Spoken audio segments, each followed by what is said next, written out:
नमस्कार दोस्तों, मैं सुप्रिया स्वागत करती हूँ आपका डिकोड एग्जाम के डेली करंट अफेयर की क्लास में। दोस्तों, आज हम अपनी करंट अफेयर की क्लास में 2 दिनों के करंट अफेयर को 22 और 23 मई के करंट अफेयर को एक साथ यहाँ पे डिस्कस करेंगे। तो चलिए दोस्तों, जल्दी से आप सभी लोग सेशन से जुड़ जाइए, सेशन को शेयर करें आप सभी लोग। और जैसा कि आपकी करंट अफेयर की क्लास 2 दिनों से ऑफ थी, तो उम्मीद करती हूँ इस दौरान आप सभी लोगों ने अपने जो प्रीवियस करंट अफेयर्स के जो लेक्चर्स थे उसके आप लोगों ने शॉर्ट नोट्स बनाई होगी। और साथ ही साथ देखिए, रिवीजन भी करते हुए चलिए। एक साथ बल्क में आप रिवीजन करने बैठेंगे तो देखिए प्रॉब्लम होती है। तो वीकली जो है कोशिश क्या करिए कि संडे को अपने शॉर्ट नोट्स के माध्यम से अपने करंट अफेयर को रिवीजन करिए और अदर सब्जेक्ट को भी इसी तरीके से शॉर्ट नोट्स बना करके रिवीजन करते रहिए। तो आइए दोस्तों, आपका ज़्यादा समय नहीं लूंगी और क्लास को स्टार्ट करूंगी। उसके पहले कहना चाहूंगी कि जल्दी से चैनल को सब्सक्राइब कर लीजिए और बेल आइकन को प्रेस कर लीजिए। इससे आपको चैनल से रिलेटेड हर क्लास की वीडियो का प्रॉपर नोटिफिकेशन मिलेगा और आपकी कोई भी क्लास मिस नहीं होगी। तो दोस्तों, स्टार्ट करते हैं आज की क्लास। और सबसे पहला प्रश्न है कि भारत ने चक्रवात मोचा से प्रभावित किस देश के लोगों की सहायता के लिए ऑपरेशन करुणा शुरू किया। देखिए, ऑपरेशन से रिलेटेड क्वेश्चन आते हैं और ऑपरेशन करुणा शुरू किया गया अभी भारत सरकार के द्वारा चक्रवात मोर्चा से प्रभावित लोगों की सहायता के लिए। और ये किस देश के लिए शुरू किया गया दोस्तों? तो करेक्ट आंसर इज बी, माफ करिएगा ए, म्यांमार। ठीक है, म्यांमार। तो यहाँ पे देखिए, जैसा कि अभी हाल ही में चक्रवात मोचा आया है, ठीक है, और उससे प्रभावित लोगों को, ठीक है, म्यांमार के लोग, ठीक है, म्यांमार के जो लोग थे वो इस चक्रवात से काफी प्रभावित हुए, जिसके बाद से भारत सरकार ने एक ऑपरेशन शुरू किया जिसका नाम है ऑपरेशन करुणा। ठीक है, इसके तहत भारत सरकार ने 4 जो है जहाज जो है भेजी है, जिसमें से देखा जाए 18 मई को दोस्तों 3 जहाज गई थी और 19 मई को 1 जहाज गई थी। ठीक है, और ये जहाज जो है जो राजधानी है, ठीक है, रंगून, वहां पे ये पहुंची थी। ठीक है, यहाँ पे बात करें, ठीक है, तो यहाँ पे बात करें तो इस जहाज में देखिए क्या क्या चीजें थी। तो आपातकालीन जो कुछ भी सामग्री थी, टेंट थे, आवश्यक दवाएं थी, पानी के पंप थे, कपड़े, पोर्टेबल जनरेटर, सैनिटरी, हाइजीन, ये सब आइटम जो है इस जहाज के माध्यम से भेजा गया था। बात करें दोस्तों चक्रवात मोर्चा से जो प्रभावित लोग हैं, ठीक है, म्यांमार के लोगों के लिए भारत ने एक दोस्ती का हाथ बढ़ाया है। बात करें चक्रवात की दोस्तों, तो ये हिंद महासागर में ये चक्रवात उठा था, जो कि ये उष्णकटिबंधीय चक्रवात है और ये मई में चक्रवात इसी महीने में उठा था, जिससे देखा जाए म्यांमार और म्यांमार के साथ दोस्तों बांग्लादेश भी प्रभावित हुआ था। म्यांमार बहुत ज्यादा प्रभावित हुआ था, जिसके कारण यहाँ के लोगों को, ठीक है, सहायता देने के लिए ऑपरेशन करुणा शुरू किया गया। और बात करें इस चक्रवात की, तो ये उत्तर जो है हिंद महासागरीय चक्रवात जो है, ये चक्रवाती मौसम का ये पहला चक्रवाती तूफान है। ठीक है, ध्यान रखिएगा, ये पहला इस वर्ष का जो उत्तर हिंद महासागरीय चक्रवाती मौसम का ये पहला चक्रवात है। चलिए, आप मुझे कमेंट बॉक्स में आंसर बताइए कि मोचा जो नाम रखा गया वो किस देश के द्वारा रखा गया इस चक्रवात का। ठीक है, चलिए अगला प्रश्न जो कि दिवस से संबंधित है कि हाल ही में विश्व मधुमक्खी दिवस कब मनाया गया। तो कब मनाया गया दोस्तों विश्व मधुमक्खी दिवस? करेक्ट आंसर इज बी, 20 मई को मनाया गया है। ध्यान रखिएगा, विश्व में जो है वर्ल्ड बी डे मनाया जाता है दोस्तों, हर साल 20 मई को मनाया जाता है। उद्देश्य क्या है? जैसा कि मधुमक्खियों की जो कुछ भी हमारे पारिस्थितिकी तंत्र में उनकी जो भूमिका है, ठीक है, तो एक तरीके से पारिस्थितिकी तंत्र में मधुमक्खियों और अन्य परागकणों की महत्वपूर्ण भूमिका के प्रति लोगों को जागरूक करने के लिए और इसकी मान्यता को बढ़ावा देने के लिए हर साल 20 मई को विश्व मधुमक्खी दिवस मनाया जाता है। इस साल इस मधुमक्खी दिवस की देखिए थीम क्या थी, ये इंपॉर्टेंट हो जाता है। थीम देखिए एग्जाम में भी आया था, परागकण अनुकूलन, कृषि उत्पादन में संलग्नता, कृषि विधियों को बढ़ावा देना, जो परागकणों विशेष रूप से मधुमक्खियों की भलाई को प्राथमिकता देते हैं, ये इसकी थीम थी। देखा जाए इसको जो है इस दिवस को मनाए जाने में सबसे पहले जो स्थापना की गई थी इस दिवस की 2017 में किया गया था दोस्तों, किसके द्वारा? यूनाइटेड नेशन के द्वारा, संयुक्त राष्ट्र के द्वारा। बात करें दोस्तों यूनाइटेड नेशन की, तो आइए उसके बारे में देख लें, चूंकि एक अंतर सरकारी संगठन है।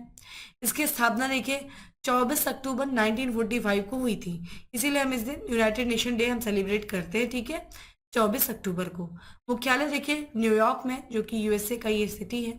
महासचिव वर्तमान में कौन है? एंटोनियो गुटेरेस जो है यहाँ के महासचिव है। उप महासचिव कौन है दोस्तों? अमीना जे मोहम्मद है। और महासभा अध्यक्ष कौन है दोस्तों? साबा कुरैशी जो है वो महासभा अध्यक्ष है। ठीक है, ये चीज ध्यान रखिएगा। आइए कुछ और भी अन्य दिवस के बारे में बात कर लेते हैं जो कि 20 मई को मनाया गया। तो दोस्तों 20 मई को बात करें दोस्तों तो विश्व मेट्रोलॉजी दिवस भी मनाया गया। ठीक है, मेट्रोलॉजी दिवस मनाया गया और इसकी थीम क्या थी इस दिवस की? तो वैश्विक खाद्य प्रणाली का समर्थन करने वाले मापन जो है वो इसकी थीम थी। ठीक है, आइए दोस्तों बात करते हैं अपने अगले प्रश्न की। अगला प्रश्न है कि निम्नलिखित में से कहाँ Asia petrochemical industry corporation conference 2023 का आयोजन हुआ है? तो एशिया पेट्रोकेमिकल इंडस्ट्री कॉन्फ्रेंस का आयोजन किया गया, कहाँ हुआ है दोस्तों? देश की राजधानी नई दिल्ली में हुआ है। ठीक है, तो यहाँ पे देखिए केंद्रीय स्वास्थ्य, रसायन और उर्वरक मंत्री है दोस्तों वर्तमान में कौन? डॉक्टर मनसुख मांडविया। उन्होंने नई दिल्ली में जो है उन्हीं की अध्यक्षता में आयोजन किया गया नई दिल्ली में एशिया पेट्रोकेमिकल उद्योग सम्मेलन। किसके द्वारा अध्यक्षता की गई इस सम्मेलन की? तो केंद्रीय स्वास्थ्य मंत्री दोस्तों कौन है? डॉक्टर मनसुख मांडविया। बात करें इसकी मेजबानी, तो ये भारत का रसायन और पेट्रोकेमिकल मैन्युफैक्चरर्स एसोसिएशन ने इसकी 41वें संस्करण की मेजबानी की। किसके द्वारा मेजबानी किया गया?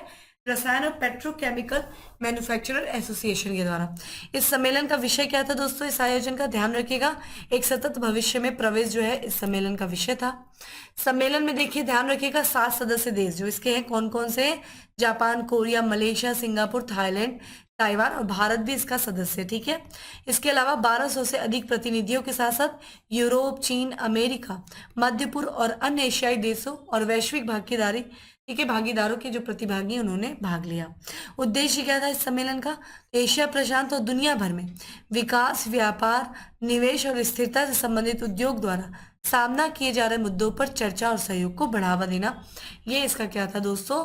विषय था, इसका बेसिकली उद्देश्य था। ठीक है, तो जो कुछ भी एशिया प्रशांत है या दुनिया भर में जो विकास, व्यापार और निवेश से संबंधित, ठीक है, उद्योग के द्वारा जो कुछ भी समाज जो समस्याएं, जो चुनौतियां, उनका जो सामना किया जा रहा है उस पर, उन मुद्दों पर चर्चा करना और इन चुनौतियों का समाधान करने के लिए एक दूसरे के सहयोग को बढ़ावा देना, यही इसका उद्देश्य था बेसिकली। ठीक है, आइए अब बात करते हैं अपने अगले प्रश्न की।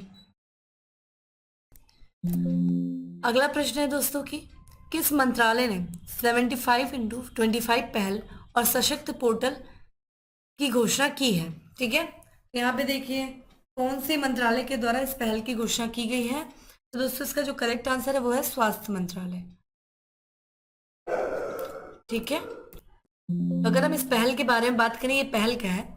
तो केंद्रीय स्वास्थ्य मंत्रालय ने प्राथमिक स्वास्थ्य केंद्रों के माध्यम से 2025 तक उच्च रक्तचाप और मधुमेह वाले 75 मिलियन लोगों को मानक देखभाल प्रदान करने के लिए 75x25 पहल की घोषणा की है। किसके लिए किया है दोस्तों? तो जो उच्च रक्तचाप और मधुमेह वाले जो 75 मिलियन जो लोग हैं, ठीक है, उनके मानक देखभाल को प्रदान करने के लिए स्वास्थ्य मंत्रालय ने इस पहल की शुरुआत की। तो बेसिकली देखा जाए प्राथमिक स्वास्थ्य केंद्रों के माध्यम से कब तक? 2025 तक। कितने मिलियन का टारगेट रखा गया है? 75 मिलियन टारगेट।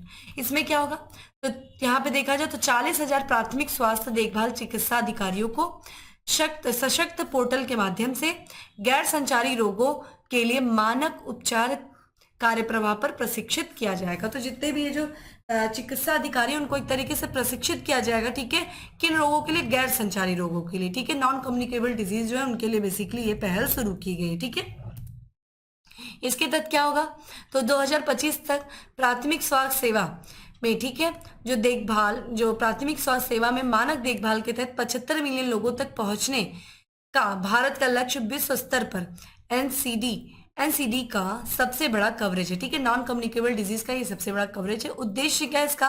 तो समुदाय आधारित दृष्टिकोण के साथ दुनिया भर में प्राथमिक स्वास्थ्य सेवा में एनसीडी का सबसे बड़ा विस्तार करना। ठीक है, तब तक एक तरीके से दुनिया भर में प्राथमिक स्वास्थ्य केंद्रों के माध्यम से नॉन कम्युनिकेबल डिजीज जो है उसको कम करने के लिए, ठीक है, इस पहल को शुरू किया गया है। तो उद्देश्य आप ध्यान रखिएगा किसके द्वारा? केंद्रीय स्वास्थ्य मंत्रालय। ठीक है, 75 मिलियन। तब तक दोस्तों 2025 तक। तो आपसे पूछा जा सकता है तो कि आयुष्मान का ये अमृत महोत्सव चल रहा है और इस दौरान बहुत सारी चीजें जो है सरकार के द्वारा पहल की जा रही है। तो ये चीज ध्यान रखिएगा। यहाँ पे जिसमें 25 क्या है दोस्तों? ईयर है, और यहाँ पे अगर 75 क्या है? टारगेट है कि कितने लोगों को 2025 तक उच्च रक्तचाप और मधुमेह जो है उसके मानक देखभाल प्रदान करना 75 मिलियन लोगों को। ठीक है, अगला प्रश्न है दोस्तों की हाल ही में किस देश ने सोरिंग ईगल एक्सरसाइज का आयोजन किया है? तो सोरिंग ईगल एक्सरसाइज का जो आयोजन किया गया दक्षिण कोरिया के द्वारा किया गया। तो दक्षिण कोरिया की वायुसेना के द्वारा किया गया अभ्यास है दोस्तों सोरिंग ईगल अभ्यास दक्षिण कोरिया के द्वारा। इस अभ्यास में देखिए 160 से अधिक जो कर्मी और लगभग देखा जाए 60 जो है युद्धक विमान, जिसमें से F-35A steel fighters, F-15KS KF-16S और KC-360 टैंकर परिवहन विमान शामिल है और इस अभ्यास में जो है जुटाया गया था इस अभ्यास के लिए। इसमें देखा जाए दोस्तों, शोरिंग जो लीगल अभ्यास है, इस दौरान देखा जाए दक्षिण कोरियाई वायुसेना की तैयारी और प्रतिक्रिया क्षमताओं का परीक्षण करने के लिए विभिन्न परिदृश्यों का अनुकरण किया जाएगा। उद्देश्य क्या है इस अभ्यास का? तो अपनी लड़ाकू क्षमताओं को बढ़ाना और देश की रक्षा सुनिश्चित करना, ये जो है बेसिकली अभ्यास है। तो ध्यान रखिएगा, ये जो शोरिंग अभ्यास है दोस्तों, ये दक्षिण कोरिया की वायुसेना के द्वारा आयोजित किया गया। अगला प्रश्न है दोस्तों हमारा कि निम्नलिखित में से कौन सा राज्य जीआई टैग के मामले में पहले स्थान पे, यानी कि सबसे ज्यादा जीआई टैग किसके पास है? ठीक है, तो ध्यान रखिएगा वो है, ध्यान रखिएगा दोस्तों कौन सा है? तो उत्तर प्रदेश। ठीक है, माफ करिएगा दोस्तों, उत्तर प्रदेश नहीं हुआ, ये इसका करेक्ट आंसर इज डी है, तमिलनाडु होगा। ठीक है, तो दोस्तों तमिलनाडु जो है ये सबसे ज्यादा इसके पास जीआई टैग वाले सामान है। ठीक है, सबसे ज्यादा। फिर उसके बाद देखा जाए कितने दोस्तों, 55 जीआई टैग के सामान है। उसके बाद देखा जाए उत्तर प्रदेश का दूसरा स्थान आता है, सेकंड प्लेस आता है, और कर्नाटक का थर्ड प्लेस आता है। यानी कि उत्तर के प्रदेश के पास कितना है दोस्तों जीआई टैग वाले सामान? 48 है, और 46 देखा जाए यहाँ पे कर्नाटक के पास है। लेकिन अगर दोस्तों पूछा जाए आपसे कि हस्तशिल्प के मामले में जीआई टैग वाले जो हस्तशिल्प होते हैं उस मामले में कौन सा राज्य पहले दोस्तों, तो उत्तर प्रदेश जो है उस मामले में पहला है, जिसके पास देखा जाए क्रेटिंग में 36 शिल्प है। ठीक है, उत्तर प्रदेश को देखिए भी हाल ही में 3 और जो 1 डिस्ट्रिक्ट 1 प्रोडक्ट है उसके तहत जीआई टैग दिया गया शिल्प में। ठीक है, जैसे कि शिल्प में मैनपुरी तारकाशी, ठीक है, महोबा गौरा पत्थर शिल्प और संभल सिंह शिल्प के लिए जीआई टैग जो है मिला है। ध्यान रखिएगा आपको दोस्तों कि यहाँ पे सबसे ज्यादा जो है जीआई टैग वाला सामान तमिलनाडु के पास है। ठीक है, चलिए दोस्तों अगले प्रश्न में बढ़ते हैं कि निम्नलिखित में से कौन सा देश आसियान पर्यटन फोरम 2024 की मेजबानी करेगा? तो आसियान पर्यटन फोरम जो 2024 में होने वाला उसकी मेजबानी कौन सा देश करेगा? तो ध्यान रखिएगा दोस्तों ये करेगा लाओस। ठीक है, तो साउथ ईस्ट एशिया का ये देश है लाओस, जो कि दोस्तों जनवरी 2024 में जो वार्षिक आसियान पर्यटन होने वाला है उसकी मेजबानी करने जा रहा है। ठीक है, और ये इसका कहाँ पे आयोजित होगा? तो जो लाओस की राजधानी दोस्तों वियंतानिया, ठीक है, वियंतिनिया, वहां पे इसका आयोजन किया जाएगा। फोरम की थीम क्या है? Quality and responsibility tourism sustaining ASEAN future. ठीक है, जो टिकाऊ और जिम्मेदार पर्यटन प्रथाओं पर ध्यान केंद्रित करता है, ये इसकी थीम है। फोरम में देखा जाए तो एक पर्यटन प्रदर्शन जो है प्रदर्शनी भी शामिल होगी, जिसमें क्या होगा, जो संबंधित व्यवसाय हैं, ठीक है, इस फोरम से संबंधित, उसमें सेवा सुधारों को प्रोत्साहित करते हुए लाओस में पर्यटन को बढ़ावा देने की उम्मीद है। ठीक है, तो चूंकि ध्यान रखिएगा जो 2024 का जो वार्षिक आसियान पर्यटन सम्मेलन होने वाला है, फोरम होने वाला है, उसकी मेजबानी लाओस कर रहा है, और लाओस की राजधानी जो वियंतानिया है वहां पे इसका आयोजन किया जाएगा। ठीक है, चूंकि दोस्तों आपके सामने देखिए साउथ ईस्ट एशिया का मैप है और यहाँ पे आपको दिखाई दे रहा होगा लाओस। देखिए कैसा देश है ये लाओस, एकमात्र साउथ ईस्ट एशिया का जो पूरी तरीके से लैंडलॉक्ड है। ठीक है, इसकी कोई भी सामुद्रिक सीमा नहीं है, क्योंकि ईस्ट की तरफ आप देखेंगे तो इसकी जो सीमा है वो लग रही है वियतनाम से, साउथ की तरफ आप देखेंगे तो कंबोडिया से, इधर की तरफ आप देखेंगे तो थाईलैंड, फिर यहाँ पे हम बात करें दोस्तों चीन से और म्यांमार से इसकी सीमा लगती है। तो वियंतानिया जो है इसकी कैपिटल है, कीप इसकी मुद्रा है, करेंसी। राष्ट्रपति देखिए क्या है, बोहंग वोराचित जो है वो यहाँ के प्रेसिडेंट है, और प्रधानमंत्री क्या है, ठीक है, थोंगलून सिसोलित जो है यहाँ के वो प्रधानमंत्री है। ठीक है, आइए दोस्तों हम अगली बात करते हैं अगले प्रश्न की कि निम्न में से कहाँ नया pharmaceuticals research and innovation institute स्थापित किया जाएगा?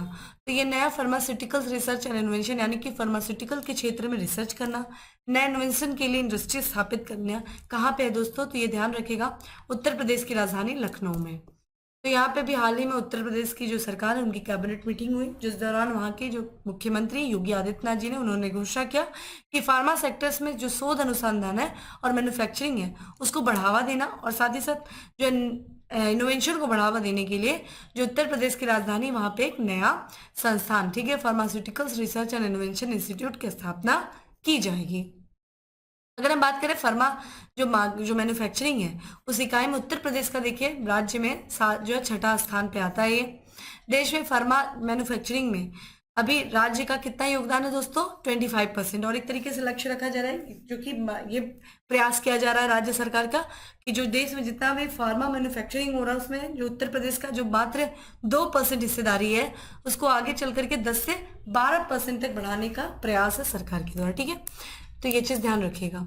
चलिए दोस्तों, अगला प्रश्न है हमारा कि भारत में सबसे बड़ा स्काई वॉक पुल का उद्घाटन कहाँ हुआ है? तो स्काई वॉक पुल का उद्घाटन देखिए कहाँ हुआ है? तमिलनाडु में हुआ है। ठीक है, हाल ही में देखा जाए भारत का जो सबसे बड़ा स्काई वॉक पुल है उसका उद्घाटन तमिलनाडु में हुआ है। इसकी लंबाई देखिए 570 मीटर है और चौड़ाई 4.2 मीटर है। इसका जो उद्घाटन कार्य किया गया, तमिलनाडु के जो मुख्यमंत्री एम.के. स्टालिन, उनके द्वारा जो है औपचारिक रूप से इस स्काई वॉक पुल का उद्घाटन किया गया। ये जो स्काई वॉक पुल है देखिए किसको किसको जोड़ेगा, किसके बीच कार्य करेगा? तो माम्बलम रेलवे स्टेशन और टी नगर बस टर्मिनल के बीच में एक महत्वपूर्ण कनेक्शन के रूप में ये कार्य करेगा। ठीक है, यह परियोजना देखिए क्या है, किस उद्देश्य से बनाई गई, किसका पहल है? तो ये परियोजना देखिए पैदल यात्रियों की आवाजाही को सुविधाजनक बनाने के उद्देश्य से एक मल्टी मॉडल पहल का ये हिस्सा है। ठीक है, ये चीज ध्यान रखिएगा। तो देश का सबसे बड़ा जो स्काई वॉक पुल है वो तमिलनाडु में इसका उद्घाटन किया गया। नोट देखते हैं दोस्तों कुछ और भी चीजें। हाल ही में इंटरनेशनल अरोमा पार्क का फेज 1 पूरा हुआ है। कहाँ दोस्तों? कन्नौज के उत्तर प्रदेश में। वहीं देखा जाए राज्य की विधानसभा में फैक्ट्री संशोधन अधिनियम 2023 पारित किया, तो किस राज्य की विधानसभा में पारित हुआ किया गया था? तमिलनाडु के। वहीं देखा जाए केंद्रीय मंत्री सर्बानंद सोनोवाल ने नौवहन मंत्रालय की प्रौद्योगिकी शाखा का उद्घाटन किया। कहाँ किया? तमिलनाडु में किया। वहीं देखा जाए, ठीक है, मना मंदुरई मिट्टी के बर्तनों को जीआई टैग दिला मिला, तो ये कहाँ से, किस राज्य से संबंधित है? ये मनामदुरई, ये तमिलनाडु से संबंधित है। वहीं देखा जाए चोल काल के भगवान हनुमान की चोरी की गई मूर्ति जो है वो केंद्र सरकार ने सौंपी, किस राज्य को? तमिलनाडु ने।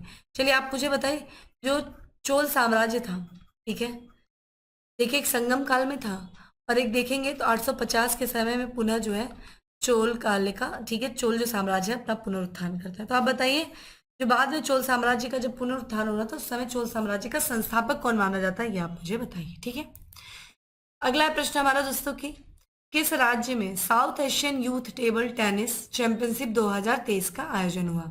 तो south Asian youth table tennis जो आयोजन हुआ है, टेबल टेनिस चैंपियनशिप, किस राज्य में हुआ? तो दोस्तों इसका जो करेक्ट आंसर है वो है अरुणाचल प्रदेश। ठीक है, करेक्ट आंसर है सी। तो यहाँ पे दक्षिण एशियाई युवा टेबल टेनिस चैंपियनशिप का जो कल समाप्त हुआ, ठीक है, ईटानगर में। ये 3 दिवसीय अंतर्राष्ट्रीय कार्यक्रम था। ठीक है, इसमें जो देखा जाए इस चैंपियनशिप में 6 देशों ने जो है भाग लिया। कौन कौन से थे? भूटान, बांग्लादेश, भारत, मालदीव, श्रीलंका, नेपाल। ठीक है, और यहाँ पे देखा जाए इनके अधिकारी और 100 से अधिक जो है एथलीट ने भाग लिया। तो जो 6 देशों के अधिकारी और 100 से अधिक एथलीट ने इसमें भाग लिया है। इसमें देखा जाए R19 लड़ाकू के एकल स्पर्धा में अंकुर भट्टाचार्य ने, ठीक है, प्रयास जैन को 4-2 से हराकर स्वर्ण पदक जीता। तो किसने जीता है? अंकुर भट्टाचार्य ने जो है स्वर्ण पदक जीता है। ठीक है, तो दोस्तों ये था आज का हमारा 10 MCQ। थोड़ा गले में प्रॉब्लम है, आप लोग ये बात समझ रहे होंगे, आवाज क्लियर नहीं होगी, थोड़ा कोऑपरेट करिएगा। ठीक है, आते हैं दोस्तों अपने आज फैक्ट्स ऑफ द डे में। दोस्तों हमारा सबसे पहला फैक्ट है कि अखिल भारतीय नाट्य परिषद का अध्यक्ष चुना गया। कौन दोस्तों? प्रशांत दामले। वही देखा जाए हाल ही में पेट्रोल और प्राकृतिक गैस नियामक बोर्ड का अध्यक्ष नियुक्त किया गया। किसे दोस्तों? A.K. जैन को। वही देखा जाए न्यूयॉर्क पुलिस विभाग ने सर्वोच्च रैंकिंग वाली दक्षिण एशियाई महिला बनी। कौन दोस्तों? प्रतिभा भुल्लरे। वही हाल ही में विमोचित पुस्तक, ठीक है, guts amidst blood bath, the Anshuman Gaekwad narrative के लेखक कौन है? आदित्य भूषण। वही देखा जाए पेटीएम का सीईओ के रूप में नियुक्त किया। कौन? भावेश गुप्ता। ठीक है, ये पेटीएम के नए सीईओ बने हैं। तो दोस्तों ये था आज का हमारा करंट अफेयर। उम्मीद करती हूँ आपको अच्छा लगा हो तो दोस्तों शेयर करिए।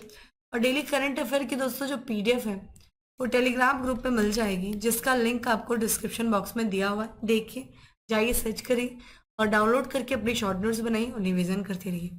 चलिए दोस्तों फिर मिलेंगे हम अपने अगले सेशन में। तब तक के लिए bye, have a good day, stay safe and stay happy.